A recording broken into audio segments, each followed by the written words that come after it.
Hello. Today I'm going to talk about a what I think is a very interesting watch. If you've seen this one on our website, you might be wondering why you would want to pay over £1,000 for a Casio quartz watch, and I'm going to do my best to explain why this watch costs what it costs and why it's worth it. This is the it's a Pro Trek model. It's the PRX-7001T-7.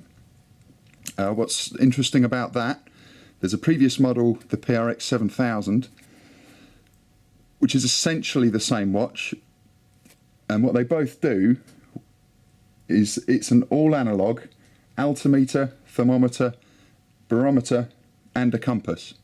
So there's no digital display on the watch whatsoever, and the difference with the 7001 is that it will do imperial measurements as well as metric. So rather plain cardboard box protects the box. Inside there's your Pro Trek case, and don't like to talk too much about boxes, but this one is particularly nicely presented. It's the usual large selection of manuals from Casio there, and then the box for the watch itself is this very nice wooden display case with the Pro Trek logo right there. It really is rather nicely made, and I'll show you as we open the box, because what Casio do is that the watch is preset with the time. When it's in the box and it's not getting any solar power, the watch will go into sleep mode. The minute you open the box, you will see the watch will start to tell the time straight away. It'll come on to the right time. So as we take it out, you probably see the hands are already moving straight to the right time. So there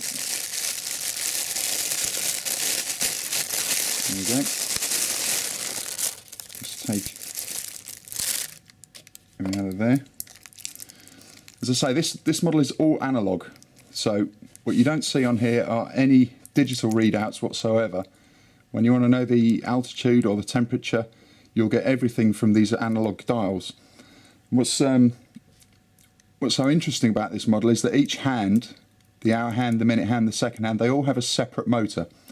So with a standard analog watch, if you want to set, you're having to set the time manually, you would normally wind the minute hand round full revolution in order to get the hour hand to move once.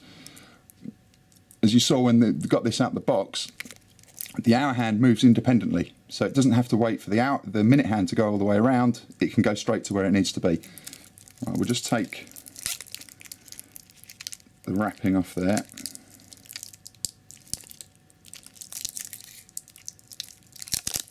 So you can see the watch more clearly.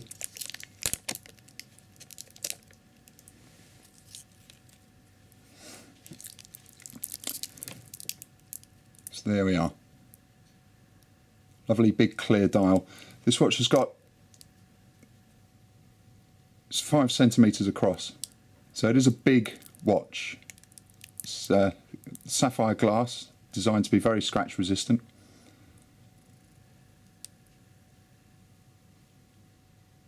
Here we go. Yeah, there we are, 5 to 6. What's happened there? 6 times a day, one of the waveceptor technology in this will contact transmitting stations that Casio run. We've got one here in the UK, there's one in Germany, there's transmitters in North America and Japan and China. And the watch will automatically try and connect to those, and as soon as it's made a connection, it will check what the correct time and date is, and it will set itself for you. So there we are, we're now pinpoint accurate. This one's comes with a particularly large titanium bracelet. This will fit a 10-inch wrist as it comes out of the box. You can see from here just how many links can be removed. So you can get this down to a smaller size, of course, but it will fit a large wrist as it comes. Section here, that's triple sensor, so this is how the watch gets hold of the temperature, the altitude and the air pressure. I'll show you some of the features on it. At the moment we're in timekeeping mode, so the small hand there is pointing towards the day, Thursday. If we press mode, we'll go and we'll look at temperature, because that one's easy enough to understand. Press the mode button,